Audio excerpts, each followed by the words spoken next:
मंगलाचरण करेंगे। ओम नमः सिद्धेभ्यः जय श्री ओम नमः सिद्धेभ्यः जय श्री ओम नमः सिद्धेभ्यः। मंगलम भगवान वीरो मंगलम गौतमो गणी मंगलम कुंद कुंदाद्यो जयंदर्मोस्तु मंगलम। सर्वमंगल मांगल्यम सर्व कल्याण कारकम प्रधानम सर्वधर्माणां जैनम जयतु शासनम जैनम जयतु शासनम जैनम जयतु शासनम। शिवचंद्राचार्य जी द्वारा रचित प्रसिद्ध ज्ञानार्णव ग्रंथ के अनित्य भावना का हम पाठन कर रहे हैं, जिसमें काफी कुछ बिल्कुल सरल अर्थों में दिया हुआ है, जिसको और व्याख्या करने की आवश्यकता भी नहीं है। तो कल हमने 40वां दोहा पढ़ा था, उसके आगे अपन आज चलेंगे।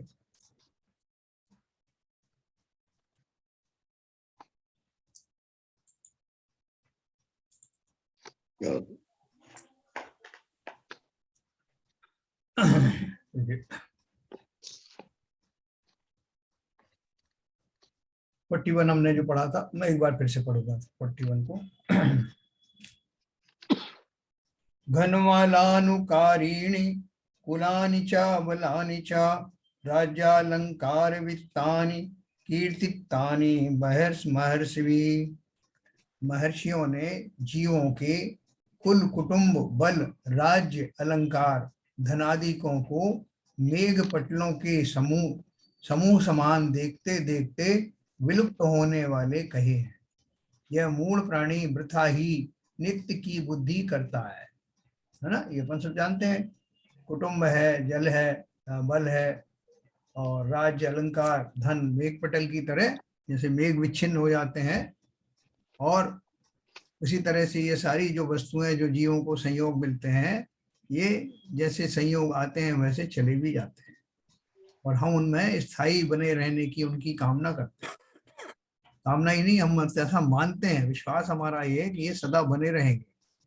इसलिए आप देखिए कि ये हमारे जो सब लड़ाई झगड़े जो सब होते हैं, वो जब तक हमारा यौवन रहता है तब तक मुझे उन विषयों को और विषय वस्तुओं को भोगने का जो भाव रहता है, बुढ़ापा आते आते वो सब मुझे वृथा से नजर आने लगते हैं।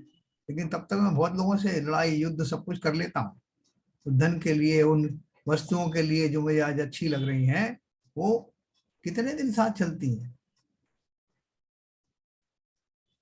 तो देखो, ये मूल प्राणी वृथा ही नित्य की बुद्धि के हमेशा ही मेरे पास रहने वाला है। अब शरीर को निस्सार बताते हैं, है ना। ये सब तो है ही, इसके अलावा जो शरीर है जिसकी खातिर ये सब चीजें हम धारण करते हैं, अपना सम्मान बढ़ाने के लिए या आभूषण आदि जो है शोभा बढ़ाने के लिए पहनते हैं, वो सब उस शरीर को ही निस्सार बताया। तो देखो क्या क्या उसकी उदाहरण दिया है। फैन पुंज अथवा रंभा स्तंभे सारः प्रतीयते शरीरे न मनुष्याणाम दुर्बुद्धे विद्धि वस्तुतः। हे दुर्बुद्धि मूढ़ प्राणी, वास्तव में देखा जाए तो झागों के समूह में, झाग उठता ना, साबुन का झाग उठता है, तो झागों के समूह में तथा केले के थंभ में तो कुछ सार फिर भी प्रतीत होता है। जो केले का जो तना होता है, उसको आप कितने छीलते जाओ, उसमें से क्या निकलने वाला है। ऐसी बहुत सारी वस्तुएं, जैसे प्याज की उदाहरण भी देते हैं, प्याज छिलके के छिलके से भरा हुआ है। आप सोचोगे ऊपर का छिलका निकाल दें, फिर अंदर का छिलका निकाल दें, तो छिलकों से बना। ऐसे ही केले के स्तंभ का भी उदाहरण दिया जाता है। जो झाग उठते हैं, जो थोड़ी देर में जो उनके बुलबुले समाप्त हो जाते हैं, तो झागों के समूह में तथा केले के थंभ में तो फिर भी कुछ सार प्रतीत होता है, परंतु मनुष्यों के शरीर में तो कुछ सार ही नहीं है। क्यों सार नहीं है? बोले देखो, गाय का अगर शरीर देखें, पशुओं का शरीर देखें, तो उनमें गाय में देखें तो उसका जो गोबर है, उसका मूत्र है, वो सब भी औषधि और दूसरे कामों में आता है, कि अगरबत्तियां बनती हैं गोबर से। और उसका शरीर का, उसका चमड़े का लोग जूते भी बनाते हैं मरने के बाद, तो बहुत फिर भी उसके उपयोग होते हैं, सींगों का भी उपयोग होता है। लेकिन मनुष्य की जो देह है वो मरने के बाद किसी काम की रहती नहीं। तो इसलिए बोल रहे हैं कि हम मनुष्यों के शरीर में तो कोई सार ही नहीं है। जिस शरीर पर तुम इठला रहे हो वो शरीर तुम्हारा किसी काम का नहीं।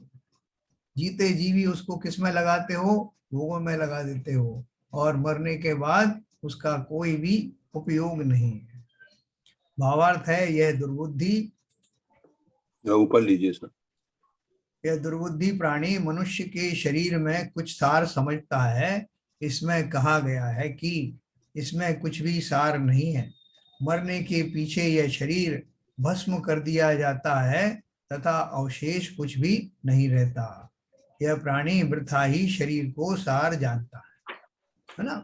वही आप ये कहोगे कि भाई शरीर तो सबका ही भस्म हो जाता है, उसके बाद कुछ नहीं बचता, लेकिन जैसे हम लोगों के यहाँ जो अग्नि संस्कार वगैरह होता है तो उसके लिए उन्होंने उसको कंपेयर करके बताया है कि वो कुछ भी बचता नहीं है, और जीते जी हमने उसका कुछ उपयोग किया नहीं, मरने के बाद में कुछ उपयोग रहा नहीं, तो पूरा जीवन यूं ही चला जाता है। फिर भी कहते हैं याता यातानि कुर्वन्ति ग्रह चंद्रार कर्तार काः ऋतवश्च शरीराणि नहि स्वप्ने अपि देहिनाम। इस लोक में ग्रह चंद्र सूर्य तारे तथा 6 ऋतु आदि सब ही जाते और आते हैं, अर्थात निरंतर गमनागमन करते रहते हैं, परंतु जीवों के गए हुए शरीर स्वप्न में भी कभी लौटकर नहीं आते। यह प्राणी वृथा ही इनसे प्रीति करता है। बहुत सुंदर देह मिली हमको, और हमको इसके इतना मोह है हमको उसको कि जब उसकी समाप्ति का क्षण आ जाते हैं तब भी हम उसको हाथ से जाने नहीं देते। अगर हमें कोई ऐसी विद्या हाथ लग जाए तो हम ये चाहेंगे कि वही शरीर, चाहे वो कैसा ही क्षीण विक्षीण हो रहा हो चुका हो, वो भी हमें वही चलेगा। इतना हमें मोह होता है इस शरीर से। तो बोले आपको ब्रांड न्यू नया शरीर दिलवा देते हैं स्वर्ग में चले जाने के बाद, बोले नहीं साहब आप तो इसी शरीर के सहित भेजोगे तो हमें एक्सेप्टेबल है, आगे ये शरीर नहीं छोड़ सकते। अरे यार इसमें क्या रखा है, जीर्ण शीर्ण हो गया है, कुछ रहा नहीं इसमें, बुढ़ापा हो गया इसका। वो नहीं वो सब जैसा भी है, अगर आप कर सकते हो इतनी मेहरबानी करो कि इस शरीर सहित ही भेजो हमें स्वर्ग में। तो स्वर्ग के देव जो है बढ़िया बढ़िया शरीर लेके घूम रहे हैं, वैक्रिक शरीर, और तुम ये औदारिक शरीर लेके घूमोगे, तुम्हें शर्म नहीं आएगी? नहीं नहीं साहब कोई शर्म नहीं, हमको तो वो ही दिलवाओ। वास्तव में अगर आदमी को ऑप्शन दिया जाए ना तो वो कहते हैं कि बिना मरे हुए स्वर्ग पाना चाहता है, तो जो कि हकीकत में है नहीं। और हमारे जो स्वजन है वो सब जो चले गए, तो चले गए तो क्या चला गया, उनके शरीर चले गए। अब चाह कर भी ना तो उनके चाहने से ना हमारे चाहने से पुनः हूबहू वैसे शरीरों का निर्माण हो नहीं सकता। इसलिए ये अपन पढ़ रहे हैं ना अनित्य भावना, कि क्या क्या चीजें जो है वो बची रह सकती हैं और क्या चली जाती हैं। तो उनमें अभी तक तो कोई ऐसी चीज आई नहीं जो परमानेंट हो, सभी चले जाते हैं। शरीर के ऊपर घटित किया उन्होंने, तो बोल रहे हैं इस लोक में ग्रह चंद्र सूर्य तारे तथा 6 ऋतु आदि सभी जाते और आते हैं, अर्थात निरंतर गमनागमन करते रहते हैं, परंतु जीवों के गए हुए शरीर स्वप्न में भी कभी लौट कर नहीं आते। जैसा मेरा अभी शरीर चला गया थोड़ी देर के लिए, जिसे हम मरना कहते हैं, और देखा कि 5 मिनट बाद फिर से शरीर आ गया वापस, फिर 10 मिनट बाद चला गया, फिर आ गया 15 मिनट में। ऐसा तो कभी होता नहीं, ये तो गया ही। यह प्राणी वृथा ही इनसे प्रीति करता है। ऐसे क्षणिक शरीर से जिसकी क्षण क्षण पर्यायें बदल रही हैं, क्षण क्षण में उसका रूप बदल रहा है, जिस शरीर पर कभी मैं गुमान करता था, जिसके लिए मैंने दुनिया भर के पाप किए, वो शरीर एक दिन अवश्य विनाश को प्राप्त होता है, और रह जाता है मेरा वो स्टॉक कर्मों का जो उसके माध्यम से मैंने बनाया है। इस शरीर की रक्षा के लिए, इसको सुख सुख दिखाने के लिए, भौतिक सुख सांसारिक सुख विषय सुख दिलाने के लिए मैंने क्या क्या पाप नहीं किए। किन किन को जो है वो अपने मार्ग में जो आ रहे थे मेरे विषयों के मार्गों में, उनको प्रताड़ित किया, किन किन के साथ मैंने क्या क्या किया। मेरा अवमान हो गया। किसका अपमान हो गया? अरे साहब मेरा हुआ मतलब, मेरा मतलब, बोले ये शरीर ही तो मैं हूं, इसका अपमान हो गया। उन्होंने मुझसे ये कह दिया, उन्होंने वो कह दिया, दूसरा भी कम नहीं, वो भी कुछ कुछ कहता रहता है। लेकिन हमें मालूम नहीं कि ये शरीर जिसके लक्ष्य करके ये सब बातें कही जा रही हैं, वो तो मुर्दा है पहले दिन से ही। लेकिन हमारी नींद जब खुलती है तब तक हम चिरस्थायी मुर्दा की स्थिति में शरीर का की अवस्था को दिखाई देता है। आगे बोलते हैं यह प्राणी वृथा ही इनसे प्रीति करता है। 44 नंबर। ये जाता है सात रूपेण पुद्गलाः प्रांगमनः प्रियाः पश्य पुंसाम समापन्ना दुख रूपेण ते अधुना। हे आत्मन, इस जगत में जो पुद्गल स्कंद पहले जिन पुरुषों के मन को प्रिय और सुख के देने वाले उपजे थे, वे ही अब दुख के देने वाले हो गए हैं। उन्हें देख, अर्थात जगत में ऐसा कोई भी नहीं है जो शाश्वत सुख रूप ही रहता हो। देखो दो बात कही इसमें। इस जगत में जो पुद्गल स्कंद पहले जिन पुरुषों के मन को प्रिय और सुख देने वाले उपजे थे। मेरा शरीर जब मैं सुडौल था, मैं जवान था, तब मुझे बहुत सुंदर लगता था, और मेरी स्त्रियां, पत्नी आदि का जो स्वभाव था, जो स्वरूप था देह का, वो मुझे बहुत अच्छा लगता था। लेकिन अभी देखते देखते ही मेरा शरीर भी बिगड़ गया, पत्नी का शरीर भी पहले जैसा आकर्षक नहीं रहा, तो अब मुझे वो भाता नहीं है। इसलिए उन्होंने लिखा कि पहले, और किन से बना है वो, उसमें उनका कुछ कसूर नहीं है। वो पुद्गल स्कंद जिनसे वो शरीर निर्मित हुए थे, उन सबका पार्शली डिस्प्लेसमेंट या रिप्लेसमेंट हो गया। कहीं से कहीं आपका जो है चर्बी चढ़ गई, कहीं से चर्बी कम हो गई, तो वो चर्बी क्या है, तो सब ये पुद्गल स्कंदों का ही तो खेल है। इस जगत में जो उद्गल स्कंद पहले जिन पुरुषों के मन को प्रिय और सुख को देने वाले उपजे थे, वे ही अब दुख के देने वाले हो गए। साहब पता नहीं क्या हो गया, मुझे ये बुढ़ापा रोग लग गया है शरीर में, वो बात नहीं रही साहब। कितना मेरे ऊपर अट्रैक्शन था पहले, मैं धमकता था अपने रूप के कारण। और सनत कुमार जी का अपन ने उदाहरण पढ़ा था ना, चक्रवर्ती सनत कुमार, क्योंकि देखते देखते ही स्नान करके आए राज सिंहासन में, तब तक उनका रूप मलिनता को होना शुरू हो गया था। वो प्रसिद्ध घटना है। तो जब ऐसे ऐसे महापुरुष अपने शरीर को बचा नहीं पाए, तो मैं इस शरीर की क्या क्या रक्षा कर सकता हूँ, कैसे इसको अक्षुण्ण बनाए रख सकता हूँ। और जिस शरीर में होने वाले जो उतार चढ़ाव होते हैं, उनके कारण, चूंकि मेरी मोह बुद्धि है ना शरीर में, इसलिए मैं अत्यंत दुख को प्राप्त होता हूँ। इस अनित्यता के कारण मैं दुख को प्राप्त होता हूँ, लेकिन वो अनित्यता मेरे टारगेट पर नहीं आती। मैं तो उसी शरीर को फिर से खोजता रहता हूँ। अभी भी वैद्यों की दवाइयां खाता हूँ, और स्वर्ण भस्म और कौन कौन सी भस्म, कि शायद मेरा यौवन वापस आ जाए। वे ही अब दुख के देने वाले हो गए। अब इस शरीर को मैं देखना नहीं चाहता भाई साहब। अब आईना पड़ा रहता है, और दो दो चार चार दिन मैं देखता ही नहीं उसे। क्या देखूं, अब देखने लायक कुछ बचा नहीं।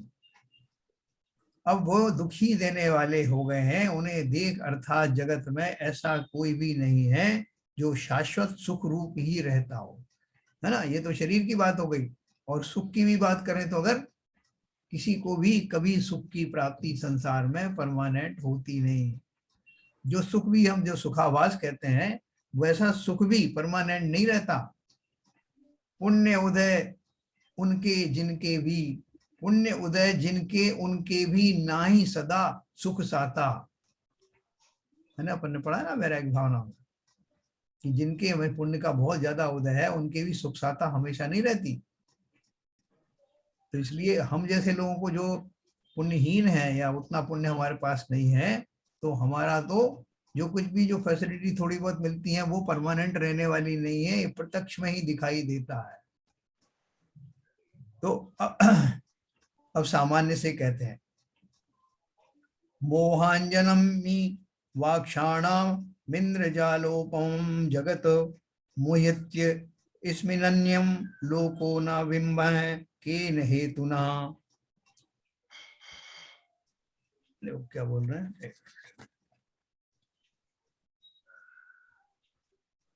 यह जगत इंद्रजालवत है, प्राणियों के नेत्रों को मोहनी अंजन के समान भुलाता है और लोग इसमें मोह को प्राप्त होकर अपने को भूल जाते हैं, अर्थात लोग धोखा खाते हैं।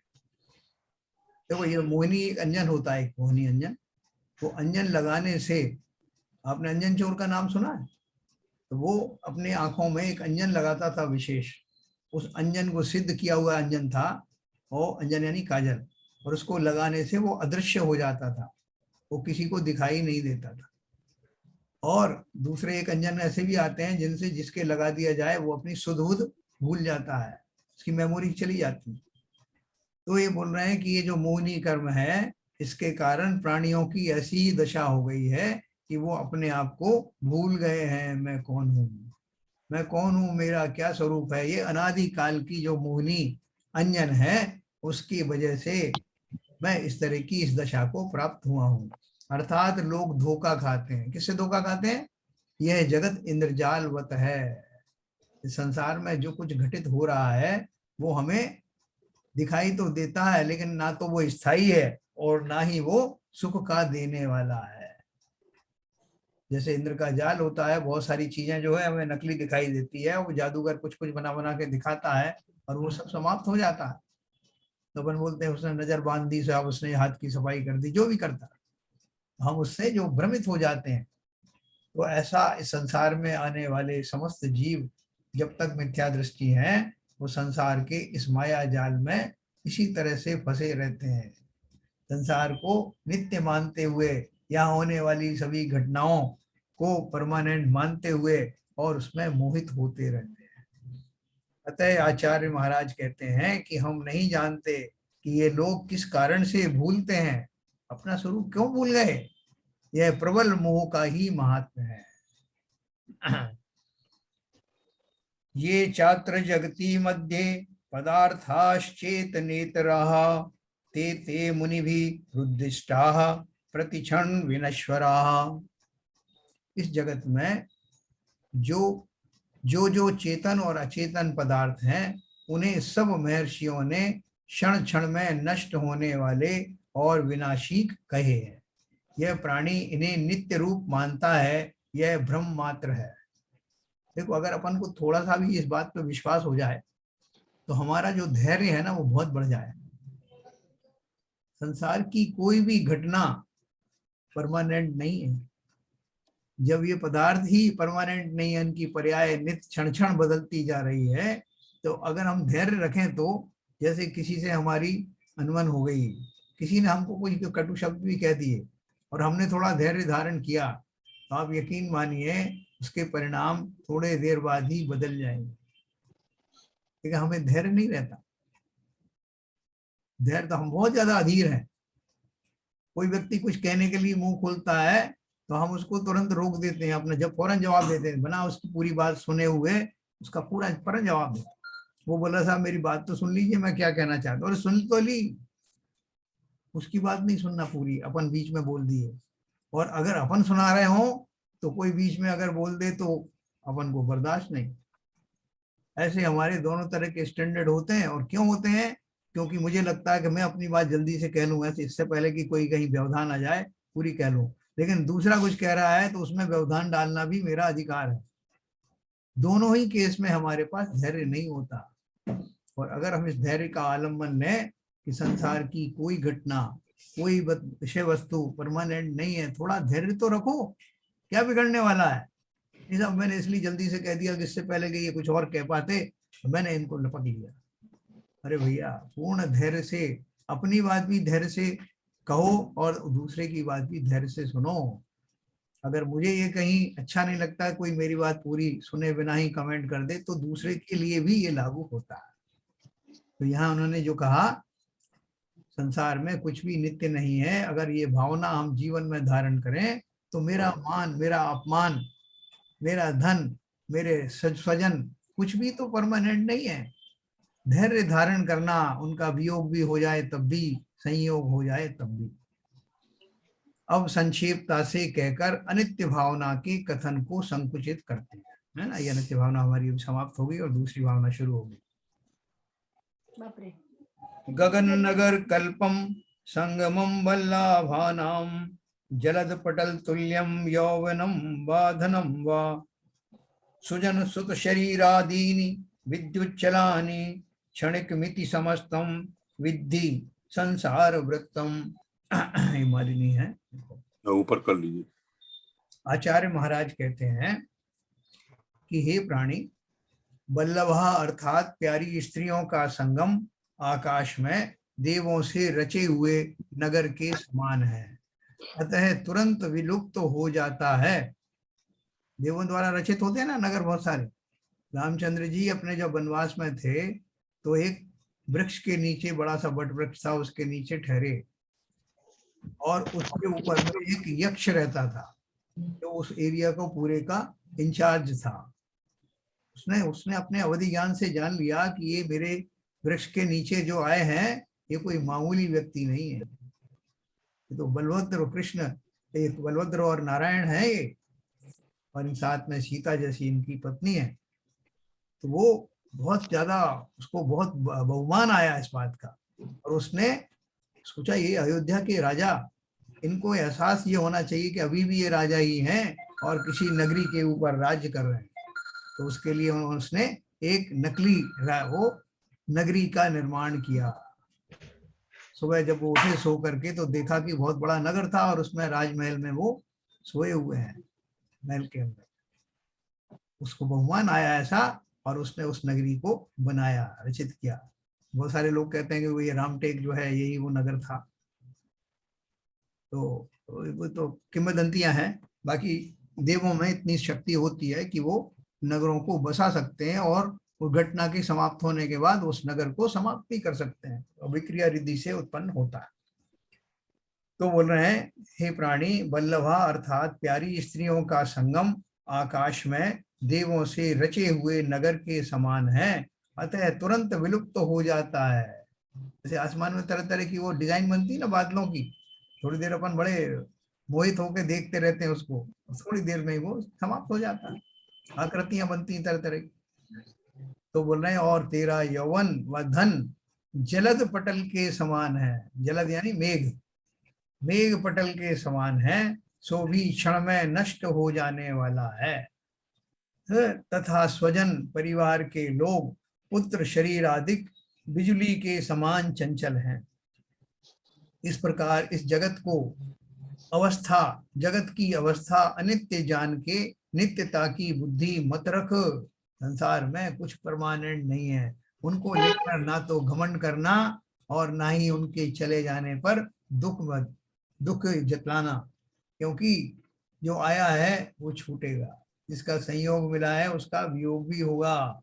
ये संसार की रीति है। इस प्रकार इस जगत की अवस्था अनित्य जान के नित्यता की बुद्धि मत रख।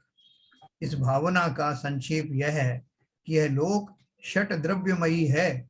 इसे द्रव्य दृष्टि से देखा जाए तो छहों द्रव्य अपने अपने स्वरूप में शाश्वते अर्थात नित्य विराजते हैं। देखो मैंने आपको उस दिन कहा था ना कि अपन बोलते हैं ये संसार सा बदलता रहता है, तो बदलता रहता है तो क्या मतलब है?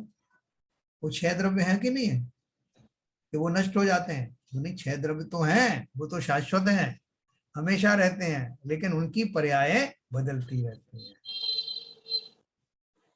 इसे देखा ना, इस भावना का संक्षेप यह है कि यह लोक षट द्रव्यमयी है। इसे द्रव्य दृष्टि से देखा जाए तो छहों द्रव्य अपने अपने स्वरूप में शाश्वत अर्थात नित्य विराजते हैं, परंतु इनकी पर्यायें या अवस्थाएं स्वभाव विभाव रूप उत्पन्न होती हैं और विनष्टि रहती हैं, अतः ये अनित्य हैं। संसारी जीवों को द्रव्य के वास्तविक स्वरूप का तो ज्ञान होता नहीं, अतः वे पर्याय को ही वस्तु स्वरूप मानकर उसमें नित्यता की बुद्धि से ममत्व व राग द्वेषादि करते हैं।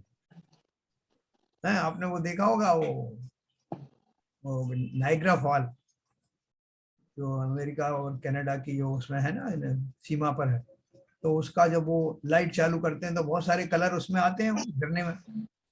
बहुत सारे लोगों को जो अपनी पसंद का रंग आता है तो बड़े खुश होते हैं, हाँ साहब ये मेरी पसंद का रंग, लेकिन थोड़ी देर बाद वो बदल जाता है।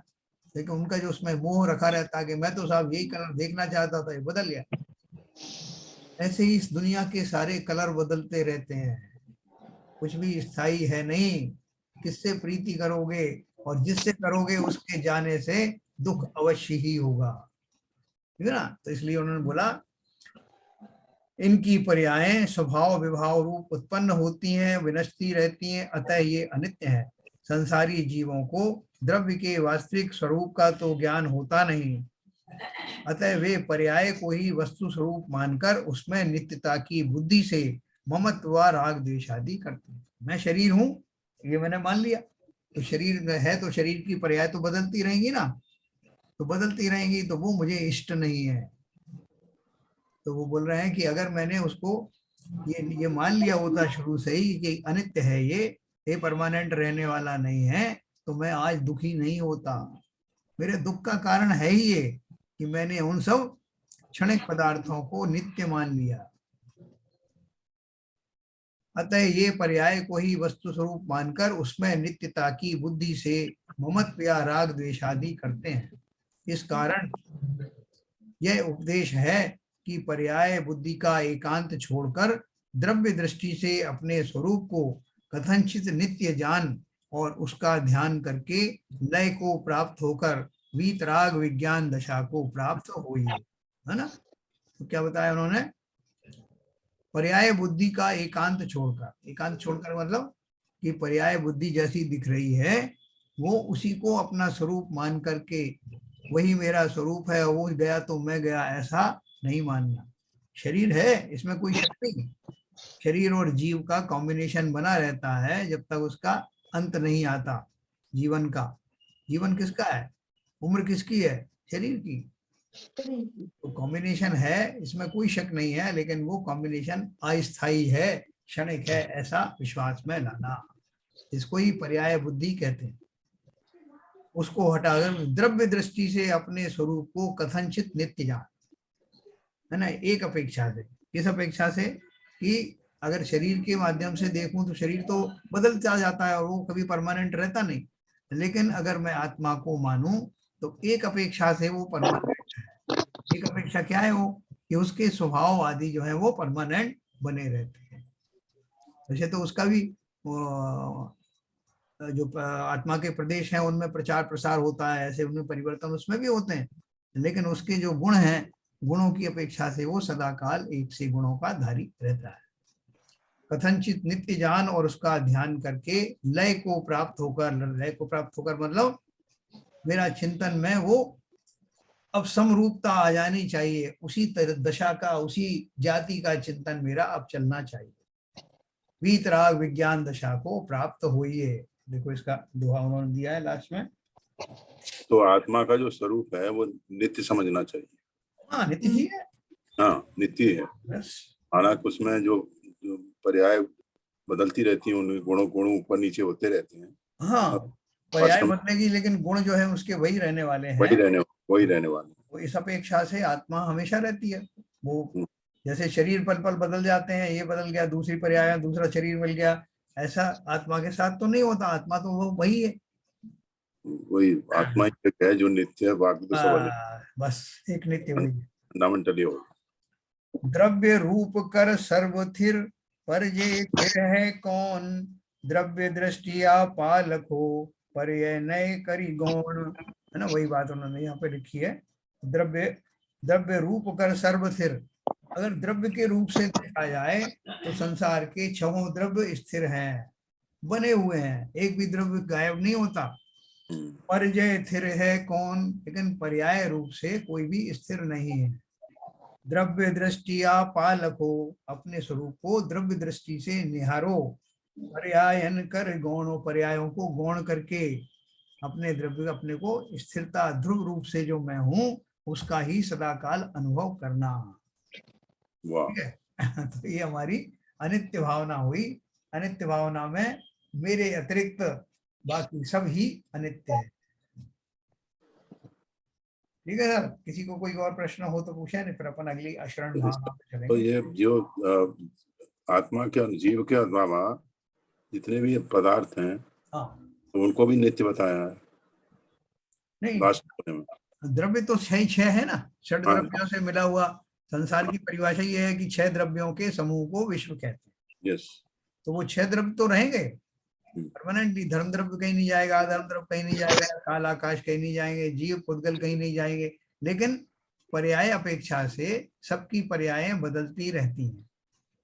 अभी आपको एक शंका आ सकती है कि जिस तरह से जीव की पर्याय बदलते हुए जीव शाश्वत रहता है, उसी तरह से धर्म अधर्म आकाश और काल इनकी पर्याय कैसे बदलती हैं।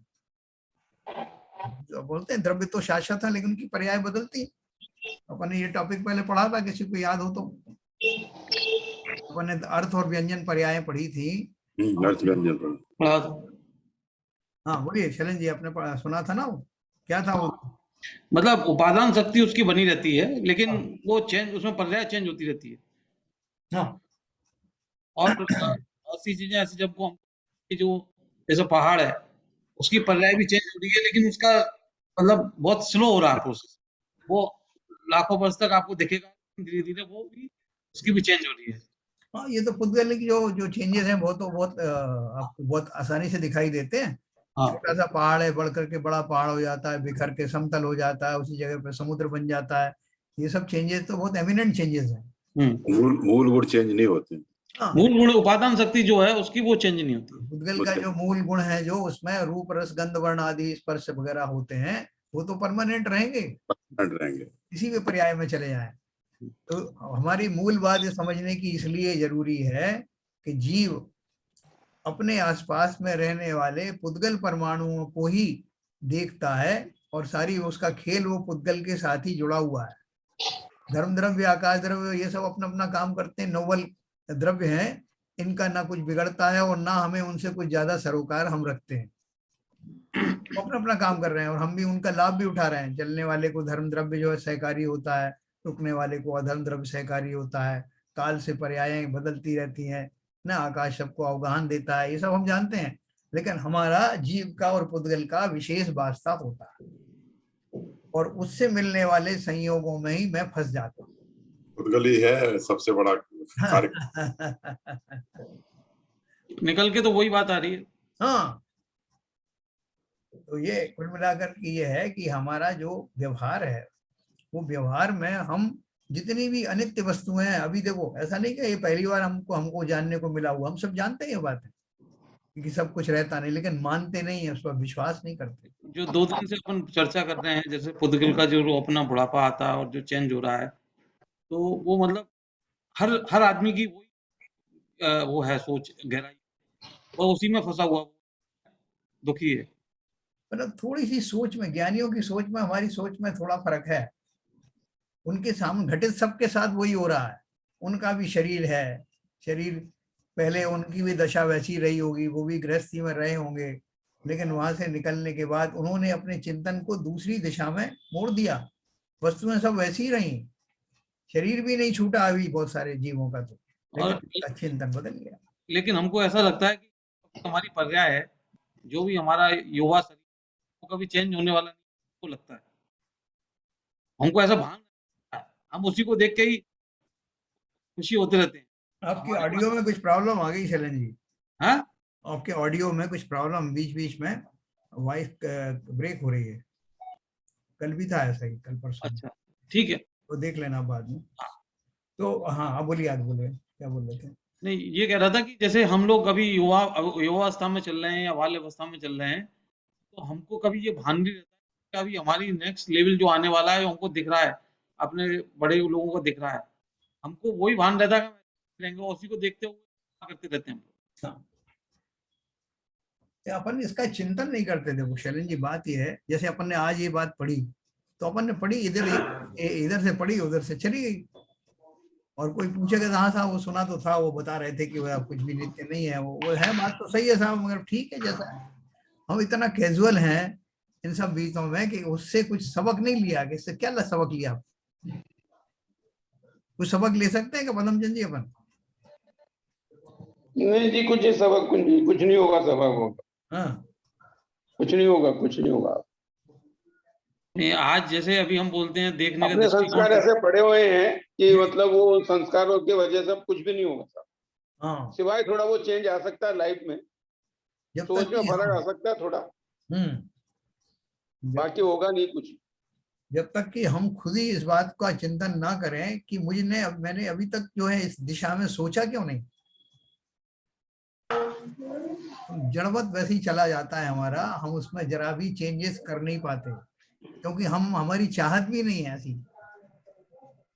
अगर चाहेंगे तो अवश्य ही वो प्राप्ति होगी, कमी खाली हमारे संकल्प की और उस दिशा में चिंतन की है। क्या ममता जी आप बताएं कुछ?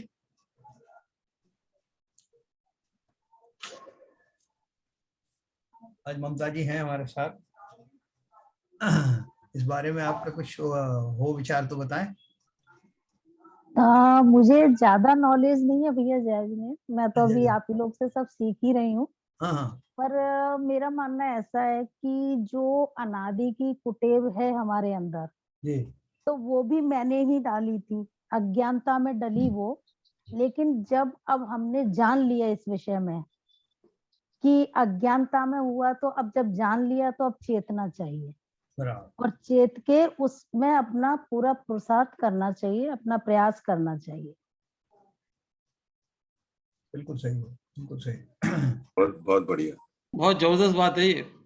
बहुत बढ़िया, मतलब बहुत जान लिया तो फिर उसमें अपने को पुरुषार्थ करना चाहिए। फिर ये नहीं है कि मतलब ज्ञान को केवल लेके बस केवल बात करने के लिए, विवाद करने के लिए, अपनी नॉलेज बढ़ाने के लिए नहीं होना चाहिए। तो किसी को बोल जी दिया कि साहब ये आपकी माँ है, ये धूप चली गई थी आपसे, ये आपकी मम्मी है, तो अपन कैसे क्या उसे कैजुअल लेंगे? अच्छा ठीक है आपने बता दिया मेरी माँ है, ओके साहब नमस्ते बाय बाय। हाँ? या आप कहोगे ये माँ है मेरी, तो उस दिन से आपका उनके प्रति जो अगाध श्रद्धा स्नेह वात्सल प्रेम है वो सब दुगुनित हो जाएगा। अभी तो सुना ही था कि मेरी माँ भी है, लेकिन सामने जब दिखाई देगी तो आपका पूरा ही प्रक्रियाएं बदल जाएंगी। तो ऐसा बदलाव जो है मेरे अंदर क्यों नहीं आ रहा, और हम उसके एकदम लाचारी में सोचते हैं कि नहीं साहब वो नहीं आ रहा तो क्या करें साहब। हमारे कुटे उससे जो संस्कार पड़े हुए हैं इसलिए नहीं आ रहा, उसको हाँ उसको दोष उसको मर भी, हाँ उसको भी ऐसे ही ले लेते हैं उसको। उनको दोष मर देते हैं। लेकिन जिस तरह किसी ने बताया कि ये हमारी माँ है और हमें जो श्रद्धा से हम भर जाते हैं, उसी दिन से उनका आदर सत्कार करने लगते हैं, केयर करने लगते हैं, ऐसा भाव कब होगा? जिनवाणी माता ने हमको ये सब सिखाया समझाया, रोज हम इसको पढ़ रहे हैं, बार बार सुन रहे हैं, तो जीवन में अवश्य ही उसका प्रयोग तो करना चाहिए। बहुत सारे ऐसे जहां प्रसंग आएंगे जहां पर हम इसका प्रयोग कर सकते हैं। जो थोड़ा सा रुक करके देखें संसार में कुछ है क्या नित्य, मैं किसके लिए लड़ाई कर रहा हूँ, किसके लिए एक दूसरे को अब दोषी ठहरा रहा हूँ? संसार में कुछ भी तो नित्य नहीं है। तो थोड़ा थोड़ा तो आएगा, आइस पिघलेगी क्या ललित जी, कुछ होगा क्या? ललित जी लग रहे हैं कुछ कोशिश कर रहे हैं। नहीं ये आएगा जरूर एक्चुअली, हाँ आएगा जरूर। देखो ये विश्वास भी अपने हर एक को नहीं आता, हम तो उसमें भी घबरा जाते हैं साहब पता नहीं आएगा कि नहीं आएगा, कौन जानता है कब आएगा, बहुत दिन से सुन रहे हैं। चिंतन चिंतन करते रहेंगे तो आएगा, चिंतन नहीं करेंगे कुछ अवश्य नहीं आएगा। होगा एक्चुअली। अब थोड़ी सी देर स्थिर रह करके जब ये सो जाए, जब फुर्सत के क्षण हो, तो घूमने घूमने जा रहे हो या अकेले बैठे हो, तो सोचना कि वास्तव में ये संसार की जितनी भी स्थितियां हैं, जितने नाते रिश्ते हैं, इंक्लूडिंग मेरा अपना शरीर के प्रति जो मेरा दृष्टिकोण है, वो सब कितना गलत है। इस परिप्रेक्ष्य में सोचते ही हम भी उस दिशा में बढ़ने लगेंगे, और एक बार बर्फ पिघल गई तो आप समझ लीजिए काम हो गया। ठीक है सर, और कोई कुछ कहना चाहेगा इसमें? नए नए लोग तो कुछ बोल नहीं रहे भाई। आरपी जैन साहब हैं उधर देखो, आरपी जैन साहब कहाँ पर हैं अभी? महावीर जी में नहीं, वो जाने वाले थे ना नेचुरोपैथी, नहीं है शायद। नहीं है नहीं तो सर, सही। होता है हो ना, मैं मौजूद हूँ सर। हाँ हाँ आप छुप मैं ही तो इस समय जयपुर में हूँ। अच्छा जयपुर में। अब महावीर जी जाने वाले थे ना वो उसमें, वो प्राकृतिक और चिकित्सा। नहीं हुआ सर मेरा जाना। अच्छा अच्छा अच्छा। तो क्या है कि अच्छे काम के लिए व्यवधान बहुत आते हैं। नहीं, मैं मजाक नहीं कर रहा हूँ सर। हाँ हाँ हाँ हाँ, सही सही बात है।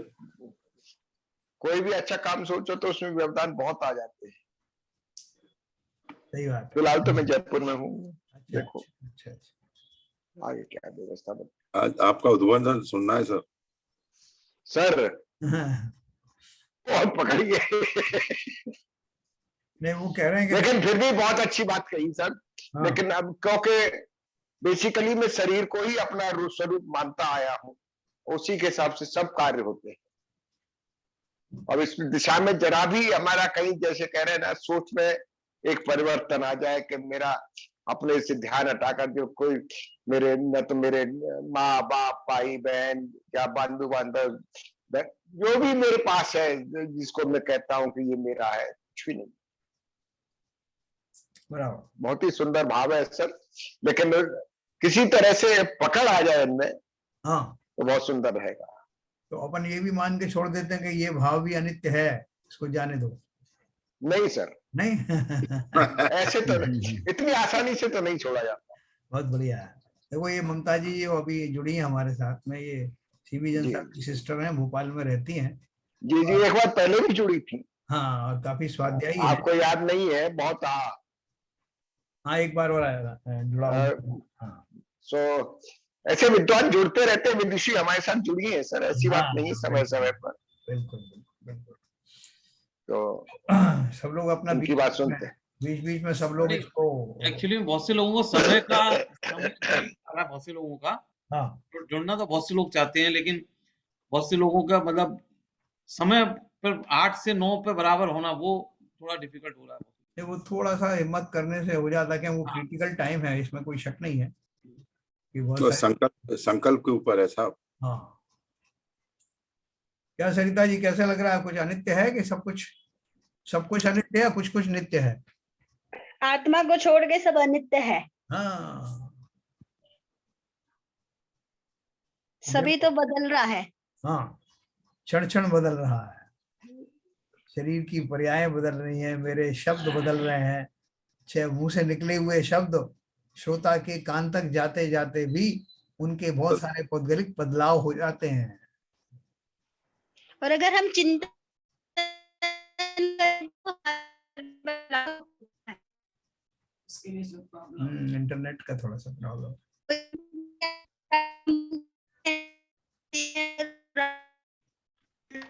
सुना नहीं नहीं दे सर, रहा। बहुत कट, आवाज बिल्कुल कट रही है सरिता जी। यहाँ पे थोड़ा आजकल बारिश बहुत ज्यादा है ना, तो नहीं, वो नेटवर्क का इशू रहता है। हाँ हाँ, स्पॉट का भी प्रॉब्लम हो सकता है। हाँ, क्या नीरजा जी, आपको लग रहा है कुछ अनित्य है, या कुछ कुछ कुछ अनित्य है, कुछ कुछ नित्य है? नहीं नहीं, सब अनित्य है। आत्मा के अलावा कुछ भी नित्य नहीं। मगर अपन उस ऐसी नित्य आत्मा को जानने में भी ज्यादा रस नहीं लेते, शायद इसलिए नहीं लेते कि अपनी तो चीज है, कभी भी ले लेंगे। पता नहीं वो बिना रस संस्कार के यहाँ पुराने बैठे ही नहीं होते। हैं? अगर रस नहीं होता तो यहाँ बैठते ही नहीं 1 घंटा। हाँ, बिल्कुल सही बात है। तो देखो, ये हमने जो एक लाइन में जो हम पढ़ते थे अपने अनित्य भावना, जैसे हम 12 भावना पढ़ते थे ना, तो उसमें राजा राणा छत्रपति हाथिन के असवार, मरना सबको एक दिन अपनी अपनी बात, है ना, ये अपन ने पढ़ा था। और इन सब से ये हमने खाली इसका जीस्ट यही था कि सब कुछ अनित्य है संसार में। कोई भी जो पुराने पुराने सब बड़े बड़े जो कैरेक्टर जो हुए और वो भी सब चले गए, कुछ भी परमानेंट नहीं है। उसमें उन 2 लाइनों में यही संदेश दिया था जो अपन ने अभी यहाँ विस्तार से पढ़ा। और उसमें एक एक चीज कैटेगरी करी, धन से, यौवन से, हमारे जो नाते रिश्तेदार हैं, दूसरों के शरीर, स्वा के शरीर, इन सब का हमने बहुत विस्तार से वर्णन पढ़ा। और ये हमारे लिए काफी है झकझोरने के लिए कि हम जिन चीजों में जितना मोह हो रख रहे हैं। अभी देखो, वो झुनझुन वाला करके जो था, वो उसकी मृत्यु हुई 62 साल की उम्र में, बड़ा उद्योगपति था। तो उसके कोटेशंस आ रहे हैं आजकल। तो वो यही सब कहता है कि मैंने उस धन को बहुत नित्य समझा था, लेकिन वो धन को भोगने का मेरा शरीर ही नित्य नहीं है, मेरी हेल्थ ही ठीक नहीं रही। तो जिस धन को कमाने में मेरी हेल्थ चली गई, उस धन को पा करके मैं क्या कर लूंगा। ऐसा बहुत सारे लोगों के साथ है। लोग ब्लाइंडली उस धन के पीछे कमाने में इतना जोर लगा देते हैं कि बीमार पड़ जाते हैं, और वो उन्हें इस बात की तसल्ली रहती है कि बीमार हो भी जाऊंगा तो कोई प्रॉब्लम नहीं है, इतना जो धन कमाया उससे उसका इलाज कर लूंगा। लेकिन अपन सब जानते हैं कि वो इलाज कराने से वो ओरिजिनलिटी आती नहीं और ठीक हो जाओगे इसकी गारंटी नहीं। इसलिए पहले ही एक जैसे आदित्य बिरला की मौत हुई थी 96 में, 50 साल के थे वो, तब मेरे को बहुत झटका लगा था। अच्छा। हाँ, मैं उस आदित्य बिरला में काम करता था। हाँ 50 साल की उम्र थी उनकी, तो मेरे को ऐसा लगा कि देखो कितना पैसा है, हवाई जहाज से आना, कहीं कुछ नहीं कर पाए। तो बहुत चेंजेस आया। तो ऐसे जो फिर आपके एप्पल का जो सीईओ, उसकी डेथ हुई। अभी परसों अंशु जैन की भी डेथ हुई है, जो डैशू बैंक का वो है, अधिकारी हैं बड़े, टॉप सीईओ है। और फिर ये काफी बड़े लोग हैं जिनकी, जो लोगों में बहुत, जिनकी बातें होती रहती हैं मिडिल क्लास में, ज्यादातर सब लोग जानते हैं इनको अपना वो मानते हैं, आइकॉन मानते हैं कि देखो। तो उनसे लोग वास्तव में बहुत मतलब एक तरीके से एक झटका खाते हैं लोग कि अरे हम उनसे वो करते थे, रंज करते थे कि कितना दिमाग पाया उसने, कितना करोड़ों हजारों करोड़ कर दिया। लेकिन आज वो झटका हमको लगता है अरे ये क्या हुआ। अच्छा, वो शैलन जी, वो प्रेक्षा ध्यान का वो कुछ हुआ क्या? वो जगह वगैरह आप लोगों ने खोजी उसकी? नहीं तो आप नंबर बताइए ना पूरे कितने हुए, तो उसके बाद हम जाएंगे देखने। हाँ, तो वो अभी जिन जिन लोगों ने जो दिया है, अपने नाम दिए हैं 2 दिन में 18 तारीख तक जो है सब फाइनल कर दीजिए, क्योंकि 28 तारीख को वो प्रेक्षा ध्यान का जो है उनसे बात हो गई सिविजन से। आप लिस्ट आप कह रहे थे कंपाइल करके मैं बताऊंगा कितने हो गए। मैंने अभी लिस्ट आपको जो कंपाइल की है वो उसकी की है, जो अपन को जो चैनल के लिए ना, जूम के लिए जो कंट्रीब्यूट करना है वो मैंने कंसोलिडेट की है अपने गुल्लक वाले उस पर। अभी आज जो है इसके लिए मैं अपील कर रहा हूँ, जो हमारा प्रेक्षा ध्यान है, तो उसके लिए कितने लोग जो हैं वो इंटरेस्टेड हों, क्योंकि ज़्यादा लोग हैं तो उस हिसाब से जो है जगह का इंतजाम किया जाएगा। तो सब लोग जो है आज अपना वो गुल्लक योजना वाला जो अपना ग्रुप है उसमें अपने अपने नाम लिख दें फाइनली, कौन कौन इंटरेस्टेड है, तो उसके बेसिस पे फिर जगह का निर्धारण किया जाएगा। 28 तारीख की सुबह 11 बजे टाइम फिक्स हो गया, तारीख फिक्स हो गई है। अभी खाली नंबर बताना है और जगह फिर हम बताएंगे। ठीक है, आप आ जाएंगे क्या नाम ललित जी तब तक, या आप ऑनलाइन देखेंगे? अभी कंफर्म नहीं हो सकता है मैं आ जाऊं तब तक।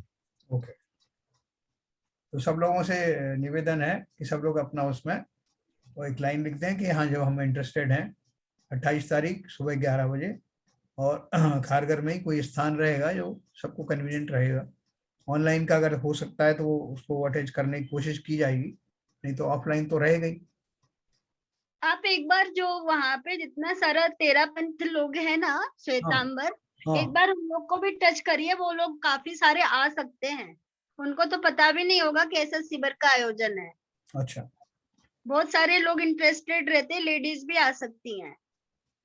नहीं सरिता जी, पहला अपना अटेम्प्ट ये है कि हमारा जो ग्रुप है वो उसमें थोड़ा उसका आइडिया लग जाए कि किस तरह का है, हम लोग उसका थोड़ा ट्रेनिंग ले लें, फिर सामूहिक व्यवस्था करके बाकी को भी इन्वॉल्व कर सकते हैं।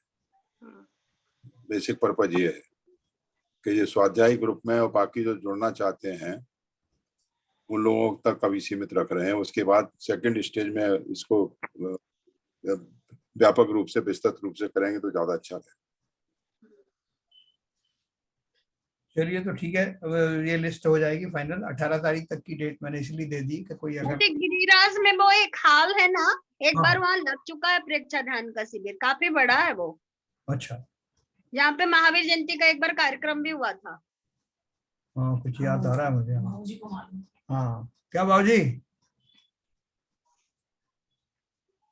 जी, वो पूरी दुकानों के ऊपर आता है वो हॉल। हाँ हाँ, वहाँ एक महावीर जयंती का प्रोग्राम हुआ था बड़ा सा। वो जो बात को पूछूंगा। हाँ जरा तो साहब को पता नहीं अब कैसे क्या मिला आपको है, बाद से बात करूंगा। 28 तारीख को 11 बजे जी, 11 बजे, क्या बजे तक? 1 बजे 1 बजे तक चलेगा, 1-2 घंटे का है 11 से 1 बजे तक जी। मैं बात करता हूँ भारत से, ठीक है, तो वो वहां से बात कर बताऊंगा। Okay okay okay. हाँ, हॉल तो देखा हुआ, काफी बड़ा था, ओपन प्रोग्राम। हाँ, अपने तीनों समाजों का पहला वाला महावीर जयंती फंक्शन हुआ था उसमें consolidated. Yes yes yes yes. और जिसमें वो कोई आया था, वो चीफ गेस्ट भी आया था कोई। हाँ, चीफ गेस्ट बुलवाए थे आप, बिल्कुल सही कह रहे हैं आप। याद है। चलिए साहब, समय हो गया, जिनवाणी स्तुति करेंगे।